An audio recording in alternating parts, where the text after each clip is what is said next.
রোমে অনুষ্ঠিত হয়েছে প্রবাসী নোয়াখালী নারীদের এক ব্যতিক্রমী মিলন মেলা। ইতালি থেকে বিস্তারিত জানাচ্ছেন মিনহাজ হোসেন। ইতালির রাজধানী রোমে প্রবাসী বাংলাদেশি নারীদের স্বতঃস্ফূর্ত অংশগ্রহণে উৎসবমুখর পরিবেশে উদযাপিত হয়েছে ঈদ পূর্ণমিলনী অনুষ্ঠান। বৃহত্তর নোয়াখালী নারী কল্যাণ সমিতির উদ্যোগে আয়োজিত অনুষ্ঠানে ছিল আনন্দ, উচ্ছ্বাস ও সৌহার্দ্যের অনন্য সমন্বয়। প্রবাসে কর্মব্যস্ত জীবনের ফাঁকে এমন মিলন মেলায় অংশগ্রহণকারীদের মাঝে এনে দেয় স্বস্তি ও আপনজনের ছোঁয়া। অনুষ্ঠানে নারীরা রঙিন পোশাকে সেজে হাসি, আড্ডা আর শুভেচ্ছা বিনিময়ের মধ্য দিয়ে ঈদ আনন্দকে আরও প্রাণবন্ত করে তোলেন। এই আয়োজনের মাধ্যমে ওনারা প্রমাণ করেছেন ওনারা সবাইকে নিয়ে এই সংগঠনকে সুসংগঠিত করতে চান। আনন্দে, সুখে, দুঃখে আমরা এই সংগঠনের পাশে থাকব।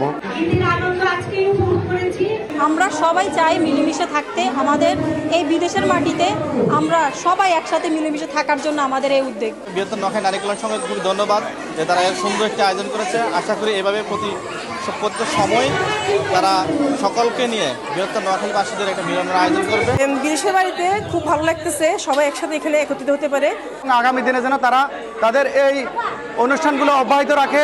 সংগঠনের সভাপতি শাহিনা আক্তার রিনা সভাপতিত্বে সাধারণ সম্পাদক আকিসীমা কাউসারের উপস্থাপনায় অনুষ্ঠানে সংগঠনের নেতৃবৃন্দ ছাড়াও প্রবাসী কমিউনিটির বিভিন্ন শ্রেণী পেশার নারীরা অংশগ্রহণ করেন। তারা ঈদের তাৎপর্য, প্রবাস জীবনের চ্যালেঞ্জ এবং পারস্পরিক সহযোগিতার গুরুত্ব নিয়ে মত বিনিময় করেন।